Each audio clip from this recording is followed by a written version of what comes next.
Hello दोस्तों, आपका स्वागत है मेरे यूट्यूब चैनल पुरस्कार क्लासेस में। आज हम लोग इस क्लास में जनगणना टॉपिक को डिस्कस करेंगे। इस एक ही टॉपिक में हम जनगणना से रिलेटेड जितने फैक्ट हैं सारे कंप्लीट कर देंगे। यह टॉपिक आजकल सभी कॉम्पिटिटिव एग्जाम में पूछा जा रहा है, वो या एसएससी हो, रेलवे हो, कोई डिफेंस हो या स्टेट एग्जाम हो, सारे एग्जाम में जनगणना से रिलेटेड क्वेश्चन आ ही रहा है। तो अब हम लोग चलते हैं टॉपिक पर। तो देखिए, जनगणना पढ़ने पहले हमको जनगणना का इतिहास पढ़ना होगा, जनगणना के बारे में पढ़ना होगा। देखिए, सबसे पहले विश्व जनगणना का इतिहास पढ़ेंगे। तो सबसे पहले जनगणना देखिए, पहली बार जनगणना किस देश में हुई थी? तो पहली बार जनगणना स्वीडन में हुई थी 1749 यानी 1749 में।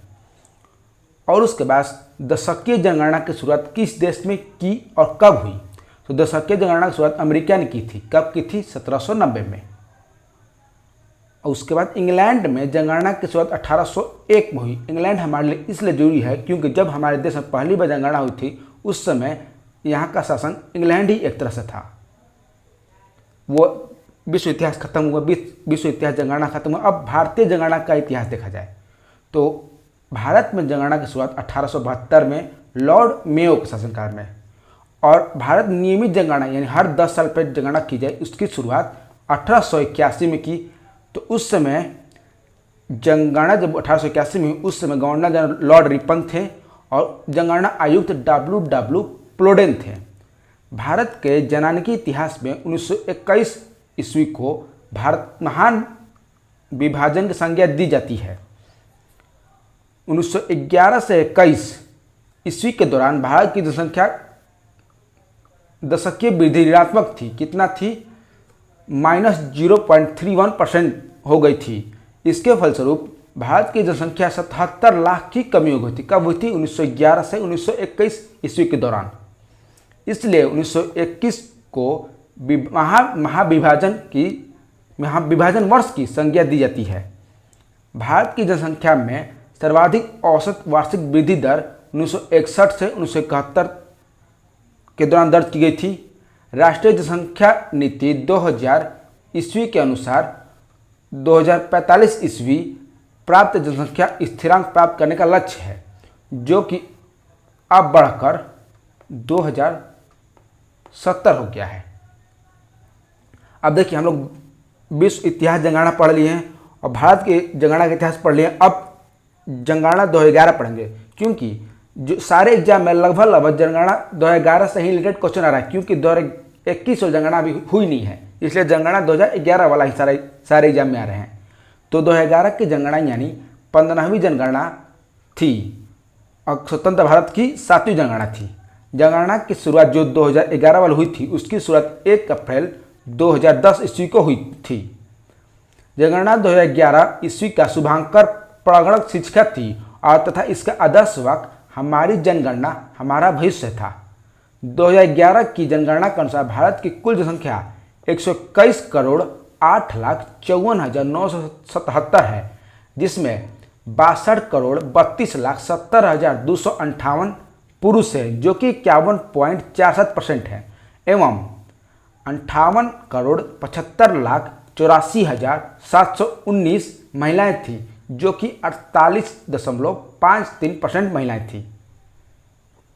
2011 की जनगणना के अनुसार भारत की कुल जनसंख्या विश्व की कुल जनसंख्या का 17.5% है और जनसंख्या में वार्षिक वृद्धि दर 1.97% से घटकर 1.66% हो गई है, जबकि दशकीय वृद्धि दर 21.54% से 17.7% हो गई है। नागालैंड की दशकीय वृद्धि दर ऋणात्मक है। कितनी ऋणात्मक थी? -0.6% रही है 2011 की। और जनसंख्या घनत्व 325 व्यक्ति वर्ग किलोमीटर से घटकर 382 व्यक्ति प्रति वर्ग किलोमीटर हो गया है। लिंग अनुपात में 933 से बढ़कर 943 हो गया है, जिसमें 943 महिलाएं 1000 पुरुष के मुकाबले हैं। शिशु लिंगानुपात 0 से 6 वर्ष है। 0 से 6 वर्ष के बच्चों के लिए 927 से घटकर 918 हो गया है। जनसंख्या में साक्षर लोगों की संख्या 64.84% से बढ़कर 73% हो गई है और पुरुष साक्षरता 75.26% से बढ़कर 80.9% एवं महिलाओं की 53.67 से बढ़कर 64.6% हो गई है। जनगणना 2011 ईस्वी के अनुसार देश में अनुसूचित जाति यानी एससी के व्यक्तियों की कुल जनसंख्या 20.14 करोड़ है, जो देश की कुल जनसंख्या का 16.6% है। 2001 में यह जनगणना 16.2% थी, तो पॉइंट में 0.4% बढ़ गया है। अधिकतम जनसंख्या घनत्व वर्ग किलोमीटर में देखा जाए तो बिहार का जनसंख्या घनत्व सबसे अधिक है, 1106 व्यक्ति वर्ग किलोमीटर में है। यह जनसंख्या घनत्व में पहले स्थान पर बिहार है और दूसरे स्थान पर है तुम्हारा पश्चिम बंगाल। यहाँ पर कितने व्यक्ति हैं? 1028 व्यक्ति वर्ग किलोमीटर हैं और भारत की जनसंख्या घनत्व 382 व्यक्ति वर्ग किलोमीटर है। यह अधिकतम घनत्व हुआ जब प्रथम स्थान बिहार का था, दूसरे स्थान पर पश्चिम बंगाल था और भारत की 382 व्यक्ति वर्ग किलोमीटर है। न्यूनतम जनसंख्या घनत्व देखा जाए तो सबसे कम जनसंख्या घनत्व जो है वह अरुणाचल प्रदेश का है। कितना है? 17 व्यक्ति वर्ग किलोमीटर। और उसके बाद दूसरे स्थान पर मिजोरम होगा न्यूनतम में, जो कि 52 व्यक्ति वर्ग किलोमीटर है। सर्वाधिक जनसंख्या घनत्व केंद्र शासित प्रदेश में सबसे पहले स्थान पर है दिल्ली। वहाँ 1 वर्ग किलोमीटर में 11,320 व्यक्ति हैं और सब केंद्र शासित प्रदेश में सबसे कम जनसंख्या घनत्व जो है वह अंडमान निकोबार का है। कितना है? 46 व्यक्ति वर्ग किलोमीटर सबसे कम है केंद्र शासित प्रदेश में।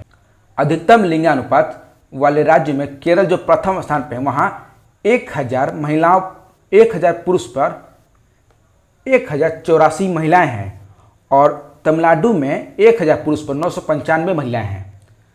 न्यूनतम लिंगानुपात राज्य हरियाणा है, वहाँ 879 महिलाएं हैं 1000 पुरुष पे और सिक्किम में 890 महिला हैं 1000 पुरुष पे। सर्वाधिक लिंगानुपात वाले केंद्र शासित प्रदेश है पुडुचेरी, वहाँ 1037 है लिंगानुपात में। न्यूनतम लिंगानुपात केंद्र शासित प्रदेश जो है दमन दीव है, वहाँ 618 लिंगानुपात है। भारत का लिंगानुपात 983 है।